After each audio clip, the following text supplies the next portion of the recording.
ఈ ఇంటికొచ్చేటప్పుడు మా అమ్మకి దూరం అవుతున్నానని బాధపడ్డాను. కానీ ఇక్కడికి వచ్చాక మిమ్మల్ని, మీ ఆప్యాయతని చూసిన తర్వాత ఈ అమ్మకి దగ్గరవుతున్నందుకు ఆనందపడుతున్నాను.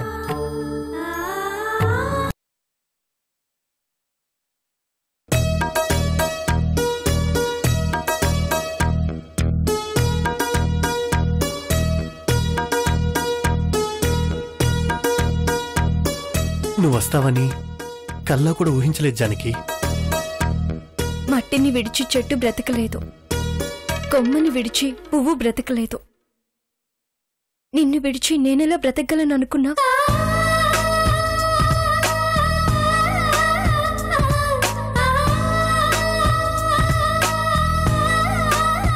ఇన్నాళ్ళు నాకు దూరంగా ఎలా ఉండగలిగావు? మనిషిగా నీకు దూరంగా ఉన్నానే కానీ నా మనసు మాత్రం ఎప్పుడూ నీ చుట్టే తిరిగేది తెలుసా విజయ్?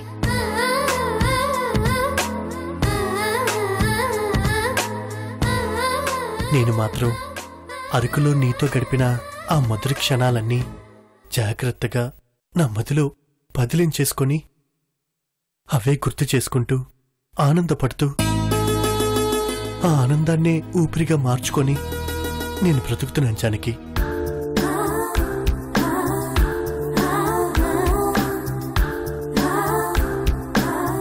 దూరమైన కొలది ప్రేమగాను అనురాగం అన్నారు ఒక మనసు కవి.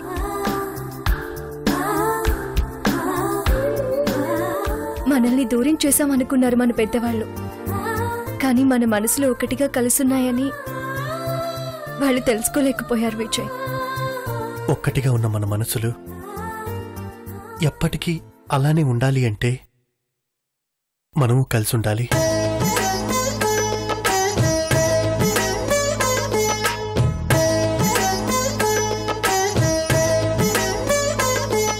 కల్లో కూడా మన మధ్య ఎడబాటు ఉండకూడదు. ఉండదు విజయ్.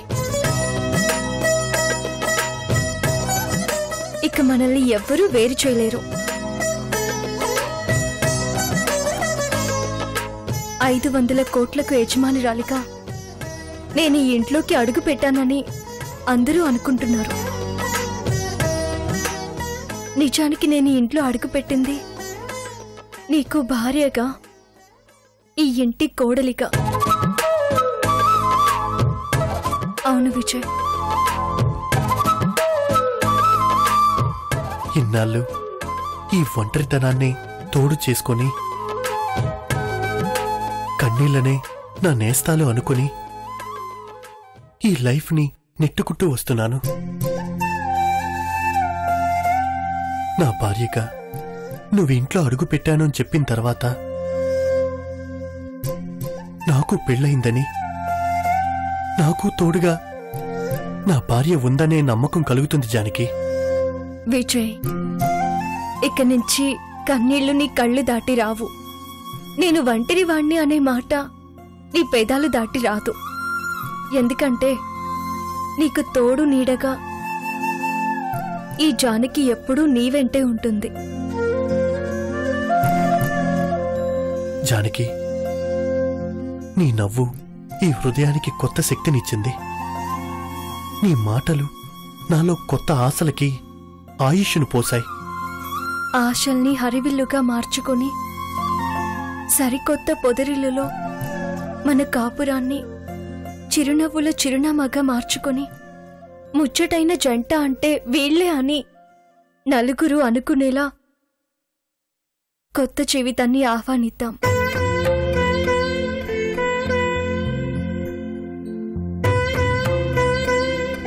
కట్టిన తాలికి విలువని నందిని నా భార్య కాదు. చావు బ్రతుకుల మధ్య పోరాడుతూ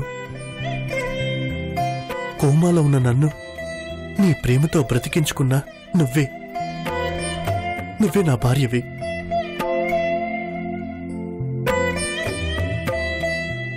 అవును జానకి, నువ్వే నా భార్యవి.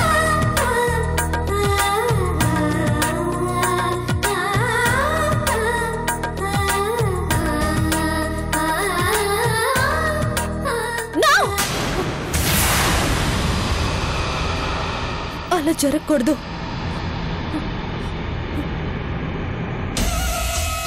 అలా జరగకూడదు. జరగబోయేది ముందుగానే కల్లోకొచ్చినట్టుంది. నందిని, నందిని, ఏమైంది? అక్క, జానకి ఎక్కడుంది? హాల్లో. పదక్క.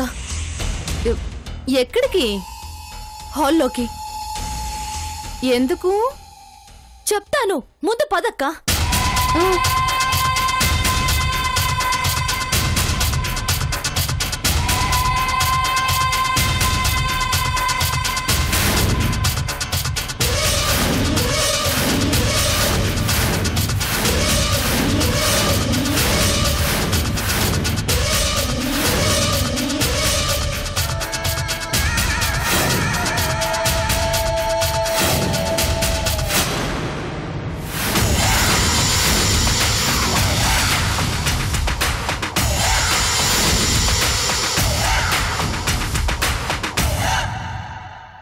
అక్క చెప్పింది కరెక్టే.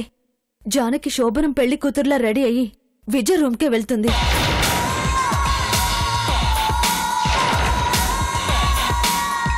ఆగు జానకి.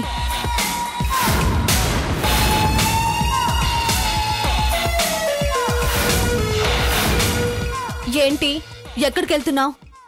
బెడ్రూమ్కి. నువ్వు వెళ్ళటానికి వీల్లేదు.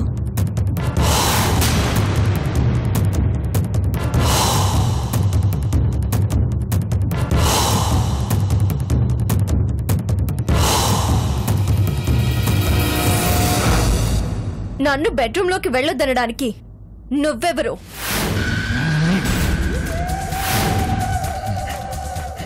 వెళ్ళొద్దు అంటున్నాను కదా, వెళ్ళొద్దు అంతే.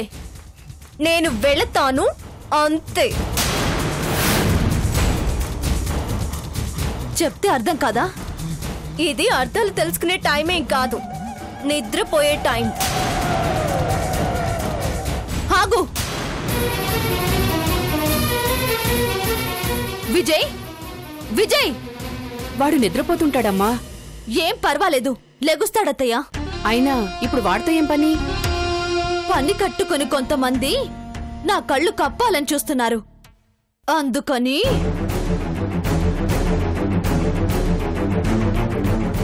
నువ్వేం మాట్లాడుతున్నావో నాకు అర్థం కావటం లేదు. కొన్ని విషయాలు మీకు అర్థం కాకపోవడమే మంచిదత్తయ్యా.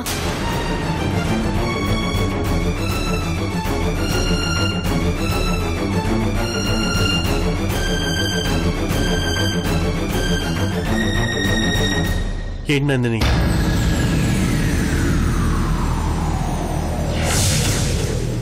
అది చెప్పు నందిని. అది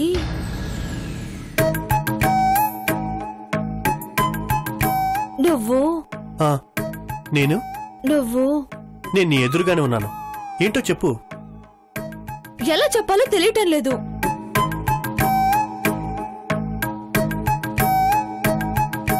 పోనీ ఏం చెప్పాలనుకున్నావో అదైనా తెలుసా నందిని? తెలుసు కాబట్టే పిలిచాను. మరి పిలిచినప్పుడు చెప్పాలిగా నందిని. చెప్పు నందిని, ఎందుకలా నీళ్లు నవ్వులుతావు? అదే అత్తయ్య, ఇంతమందిలో ఎలా చెప్పాలా అని. పోనీ మేం చెవులు మూసుకోమా నందిని? నాకు నిద్ర వస్తుంది, నేను వెళ్తున్నాను. ఆగు విజయ్, నువ్వు రూమ్లోకి వెళ్ళొద్దు. బావుంది నందిని నీ వరుస. వెళ్ళొద్దంటావు, ఉండమంటావు. ఉన్నప్పుడేమో విషయం చెప్పవు. అసలు అర్ధరాత్రి పూట ఏంటి గోలా? త్వరగా తేల్చు, నాకు నిద్ర వస్తోంది. ఎందుకు నందిని భయపడతావు? ధైర్యంగా చెప్పు. చెప్పమ్మా. చెప్పు నందిని. నందిని, చెప్తావా? నన్ను వెళ్ళమంటావా? వద్దు, వెళ్ళొద్దు. చెప్పేస్తాను. నువ్వు నా రూమ్లో పడుకో.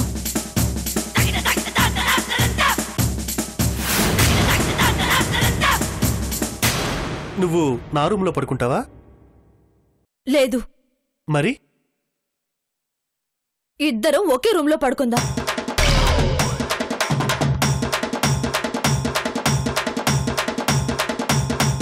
నేను జానకి విజయ్లు దగ్గర కాకూడదని నందినికి కీ ఇస్తే నందిని విజయ్లు దగ్గరవుతున్నారేంటి?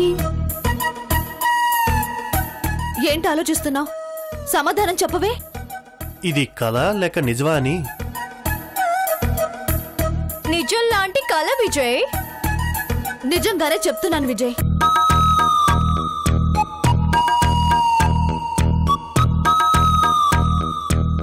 వద్దు నందిని. ఏ ఎందుకు వద్దంటున్నావు విజయ్? కొత్త అలవాట్లు ఎందుకా అని. నీకు ఏ కొత్త అలవాట్లు కాకూడదనే నా రూమ్లో పడుకోమంటున్నాను. నీ రూములు అంటే కొత్త ప్లేస్, నాకు నిద్ర పట్టదు. నువ్వు నీ రూమ్లో పడుకుంటే నాకు నిద్ర పట్టదు. ఇదేంటి సడన్ గా విజయ్ మీద ఇంత ప్రేమ పుట్టుకొచ్చింది నందినికి? ఈ రూమ్ నాకు అలవాటైపోయింది నందిని. నువ్వు ఆ రూమ్లో ఉంటే ఆ రూమ్ ఇంకొకరికి అలవాటు అవుతుందని చెప్తున్నాను.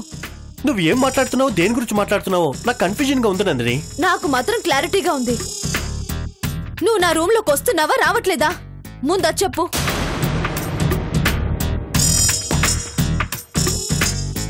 ఏంటి మరి ఇంత తొందరపడుతుంది?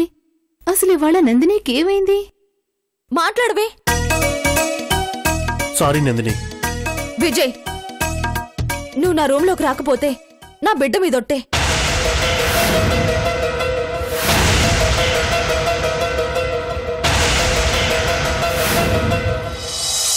పోన్లే విజయ్, నందిని అంతిదిగా అడుగుతోందిగా, వెళ్ళు. అది కాదమ్మా. విజయ్, నందిని ఇప్పుడు ప్రెగ్నెంట్. ఇలాంటి సమయంలో భర్త పక్కనే ఉండాలని కోరుకోవడం సహజం. పైగా నువ్వు పక్కనే ఉంటే నందినికి ధైర్యంగా ఉంటుంది. వెళ్ళు.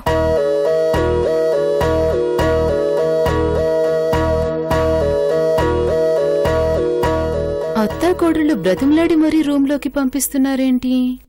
అసలు నేను ఊహించుకున్న సీన్ ఏంటి, నా కళ్ళ ముందు జరుగుతున్న సీన్ ఏంటి? అంతా రివర్స్ లో ఉంది. పాపంరా, నందిని చూడు ఎలా బాధపడుతోందో.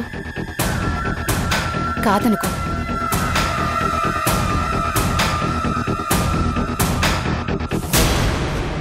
ఇలాంటి సమయంలో నందిని బాధపడకూడదు. ఆ ఎఫెక్ట్ కడుపులో ఉన్న బిడ్డ మీద పడుతుంది. నందిని సంతోషంగా ఉంటేనే కడుపులో ఉన్న బిడ్డ కూడా సంతోషంగా ఉంటాడు. నందిని ఆనందంగా ఉండేలా చూడాల్సిన బాధ్యత భర్తగా నీదే. వెళ్ళు.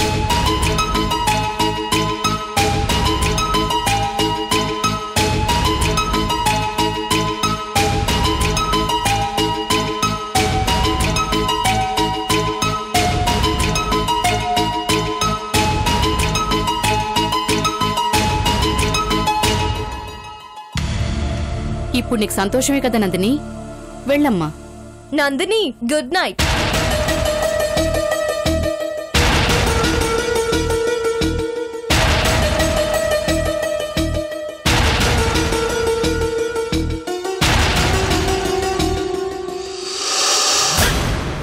ఫ్లాప్. నా ప్లాన్ అంతా అట్టర్ ఫ్లాప్. నేను ఒకళ్ళ మీద రాయేస్తే అది ఇంకొకళ్ళకి తగిలింది. ఈ రాత్రికి నాకు నిద్ర పట్టదు.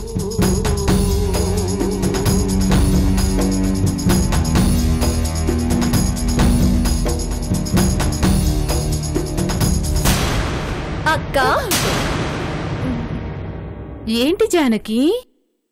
వాళ్ళు వెళ్ళారుగా, ఇంక నువ్వు కూడా వెళ్ళి పడుకో. అలాగే Janaki. Good night. Good night అక్క. శుభరాత్రి అత్తయ్య. మంచిదమ్మా, వెళ్ళి పడుకో.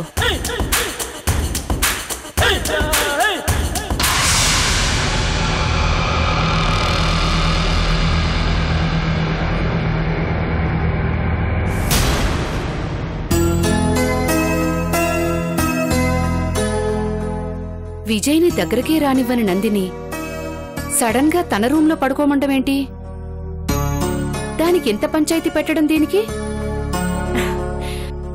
అసలింత మంచి ఆలోచన దీనికి ఎలా వచ్చింది? ఏమో, నాకేమీ అర్థం కావటం లేదు. ఇదంతా ఓ కల్లా ఉంది.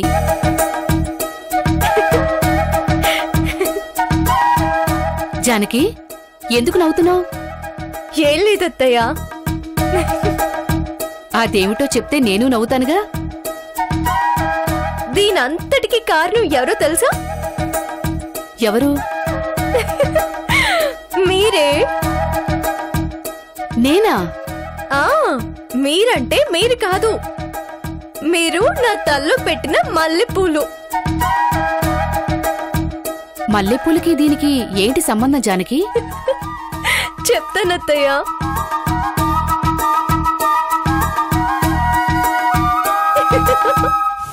బాగుంది సంబడం. నీ మీద కోపం విజయ్ మీద ప్రేమగా మారిందన్నమాట. అవునత్తయ్యా. ఏదైతేనే ఇద్దరూ దగ్గరయ్యారు. వాళ్ళ మనసులు కూడా దగ్గరైతే అదే 10,000. నాతోనే వింటోంది. సరే సరే, మీరు వెళ్ళి పడుకోండి. Good night.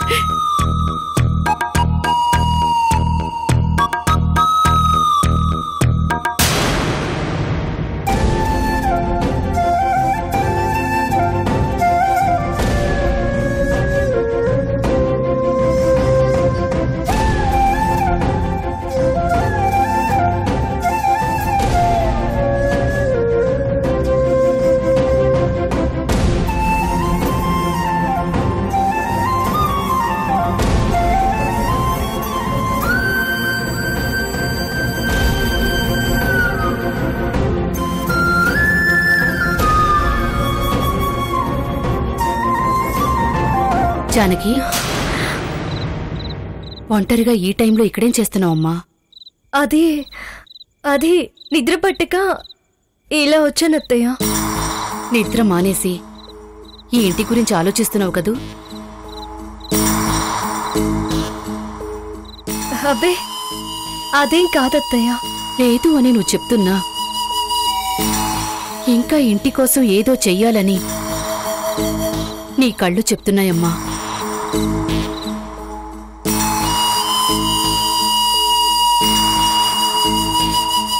నిన్ను కోడలుగా గుర్తించని ఇంటి కోసం, ఈ ఇంటి మనుషుల కోసం నువ్వెందుకమ్మా తపన పడుతూ మనసు పాడు చేసుకుంటావు? గుర్తింపు కోసము, కోడలిగా ఈ ఇంట్లో స్థానం కోసము నేను రాలేదత్తయ్య. నా బాధ్యతని నెరవేర్చడం కోసం వచ్చాను. ఈ ఇంటితో నీకే సంబంధం ఉందని బాధ్యతను నెరవేర్చడానికొచ్చావమ్మా? విజయ్కి భార్యగానా? చిన్నప్పుడు జరిగిన మీ పెళ్లి చెల్లదు అన్నారు. ఈ అత్తకి కోడలుగానా? ఆ స్థానాన్ని వేరే వాళ్ళు సొంతం చేసుకున్నారు. ఈ ఇంటికి యజమానురాలుగానా? ఆ విలువే ఇంట్లో ఎవ్వరూ నీకివ్వటం లేదు. మరింకే సంబంధం నిన్ను బాధ్యత వైపు అడుగులు వేస్తోందమ్మా. ఈ ఇంటి మనుషులు నిన్ను అవమానిస్తున్నా, వాళ్లకు నువ్వు అభిమానం పంచుతున్నావు. నిన్ను మాటలతో వేధిస్తున్నా, వాళ్ళు మంచిగా ఉండాలని కోరుకుంటున్నావు. నీకు మనశ్శాంతి లేకుండా చేస్తున్న వాళ్ళు ప్రశాంతంగా ఉంటే చాలు అనుకుంటున్నావు. నీ కన్నీళ్ళని, కష్టాలని నీ కడుపులో దాచుకుని కడుపును పుట్టిన కన్న బిడ్డల్ని తల్లి ఎంత ప్రేమగా చూసుకుంటుందో అంతకంటే ఎక్కువగా నీ ప్రేమని వీళ్ళకి పంచుతున్నావు.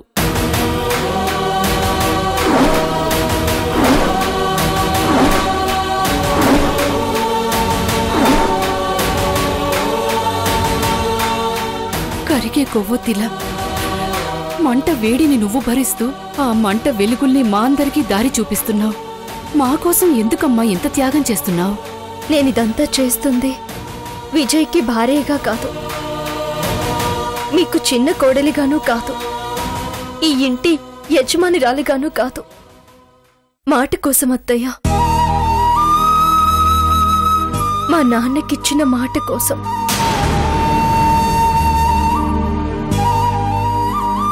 విజయ్ సంతోషంగా ఉండడం కోసం. పక్కవాడు ఏమైపోతే ఏంటి, మనం బాగున్నావా లేదా అన్నదే ముఖ్యమని స్వార్థంతో ఆలోచించే మనుషులున్న ఈ రోజుల్లో కూడా నిస్వార్థంతో పక్కవాళ్ల బాధల్ని నీ బాధలుగా భావించి నీ సంతోషాన్ని పక్కవాళ్లకు పంచే గొప్ప మనసమ్మా నీది. చేతులెత్తి నమస్కారం చేయాలనిపిస్తోంది. మీకంటే నేను చిన్నదాన్ని, నీకంటే వయసులో పెద్దదాన్నైనా నీ సంస్కారం ముందు చాలా చిన్నదాన్నమ్మా. అందుకే నమస్కారం చేశాను. ఆ సంస్కారం మీలాంటి పెద్దవాళ్ల నుంచే నేను నేర్చుకున్నాను అత్తయ్య. ఈ ఇంట్లో వాళ్ళు నేను కాని దాన్ని అని నా మీద కన్నెర్ర చేసిన ఈ ఇంట్లో వాళ్ళందరూ నాకైన వాళ్లే అత్తయ్య.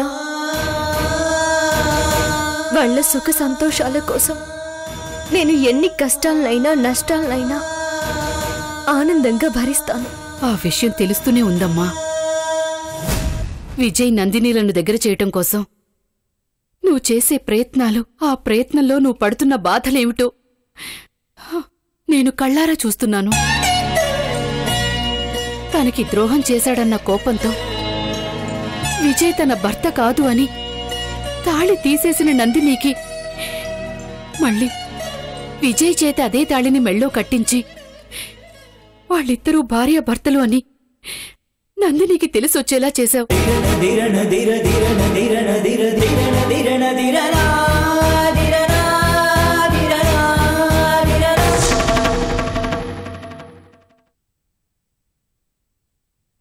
నందిని మన ఇద్దరిని ఇలా చూసింది అంటే గొడవ చేస్తుంది. ఇప్పటికే తను ఏదేదో ఊహించుకుంటుంది. నువ్వెక్కడే ఉంటే ఆ ఊహలు నిజం అనుకుని ఇంకా రెచ్చిపోతుంది.